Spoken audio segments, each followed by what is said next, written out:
What follows next after the paver is a compaction process. Normally, you would see two types of compactors.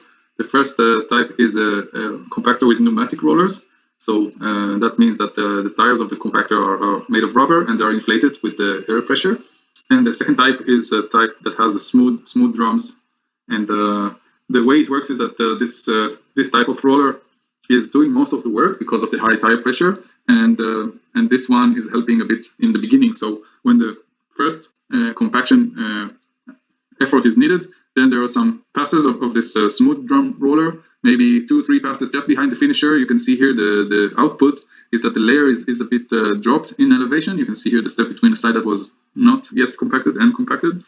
In this picture, the finisher can be seen behind, so it is going in that direction into the picture, and this compactor just follows very closely behind the finisher and making the initial compaction effort. After a few passes in static mode comes the pneumatic roller and performs several passes back and forth to compact the layer to the maximum possible. And at the end, this roller comes back again and applies some passes in vibratory mode to finish the work and also smooth out any small imperfections. Here's a short video of the work. So the roller starts from the edges of from the edge of the layer and works its way in. So it is always driving over a section that is pre-compacted. If there's more than one of these rollers, smooth drum rollers, then they can split the work in between them. This project here included a mill and overlay. So this section of asphalt that is newly paved is coming instead of an older asphalt that was here and was milled off. The thicknesses after compaction should end up to be those required in the design documents by the designer. So the designer does not tell the contractor what should be the thickness of the layer to be spread by the finisher, but the thickness of the layer after full compaction. So the contractors need to understand what is the compaction effort provided by their own equipment in order for them to design the correct thickness for spreading.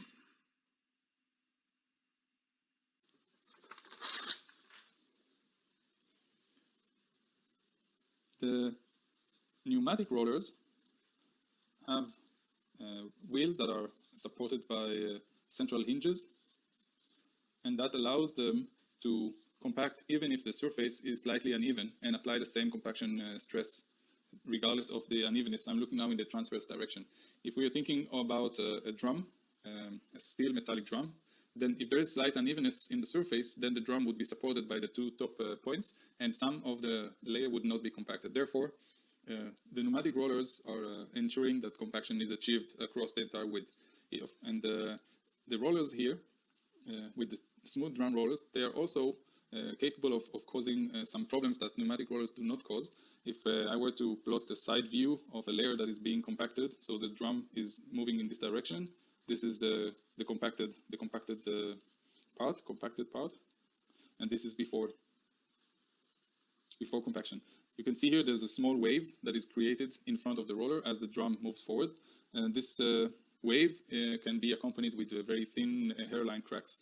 If we look at this from a top view, and now I'm looking at this was a side view, and I'm looking for a top view, then the wave that is described here appears to be a very wide wave, and there are hairline cracks when the drum is compacting. This is the direction of movement of the drum. When we think about pneumatic rollers, there's a very small wave in front of them, and if we take this was a side view, if we take a top view of a pneumatic roller, and we look at one of the wheels, then there is a small wave in front of the wheel, but it's rather small, and it is also compressed because the wheels are close to each other. So pneumatic rollers are not causing these hairline cracks, and they're actually, if there are any hairline cracks, by passing with the pneumatic roller can eliminate those cracks. Sometimes people in the field call the pneumatic, refer to the pneumatic roller as if it is closing the surface, and the hairline cracks are eliminated. This is a durability issue if we have a layer that ends up to have cracks at the surface. So we have the pneumatic roller able to spread the load better and also avoid these hairline cracks. And this issue with hairline cracks could even be worse if we need to compact something in a turn, or we have a radius. Then by turning this drum, we can tear the asphalt. Because of the rigidity of it, it would make a huge movement at the outer side of the turn.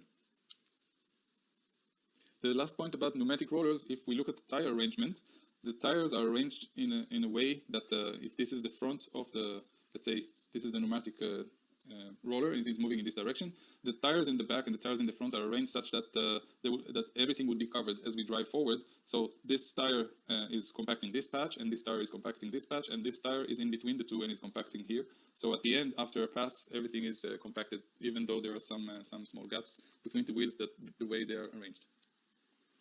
So I found this video randomly on YouTube that describes a paving operation. As you can see here, there's a truck delivering the asphalt from the plant, and the truck is unloading directly into the paver.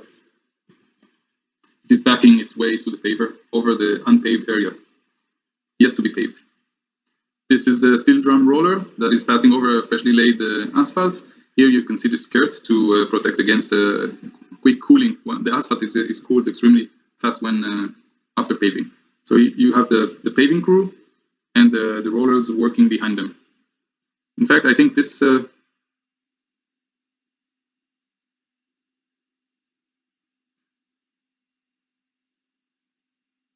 an asphalt truck backing into a paver.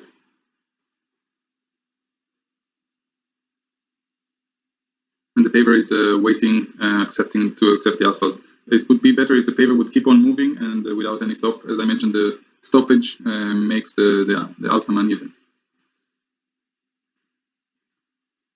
Is how the asphalt is being dumped from the truck onto the paver.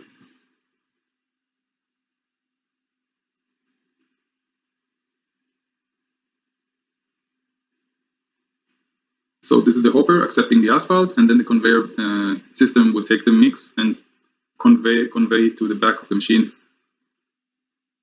Here you can see the toe point.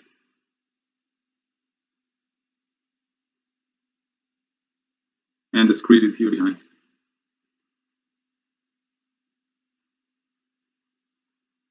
Now the paver is ready to push the truck and slowly pave the mix that was delivered.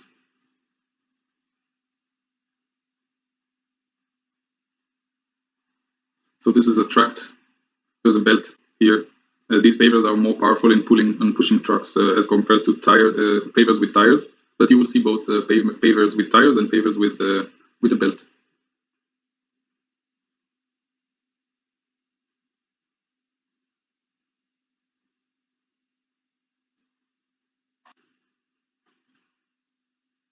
And once the truck is done, it's emptied, another truck would come in.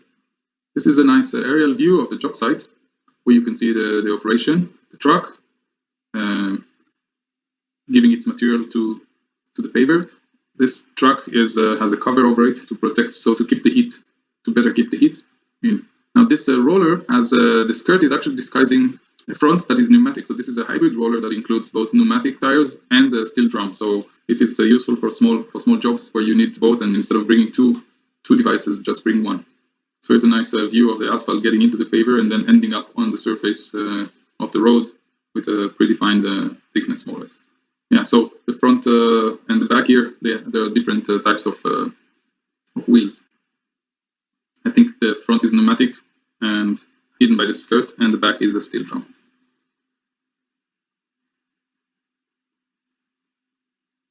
So this is a small paving job, but it gives you an idea of the situation and how things are progressing. And this process resumes with another truckload coming into the paver.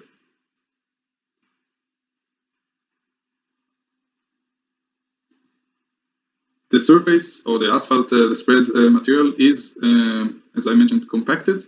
Not fully compacted, but compacted enough to support people walking around back and forth. They do leave an imprint, but after the roller is doing its job, and this is as a hybrid one, the skirt is hiding pneumatic tires. We end up with the mechanical properties of interest.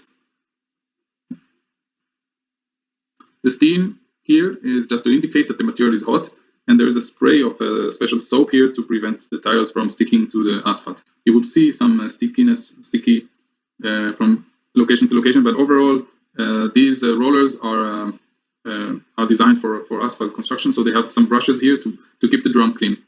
and there's a special solution to prevent the material to stick to the drum.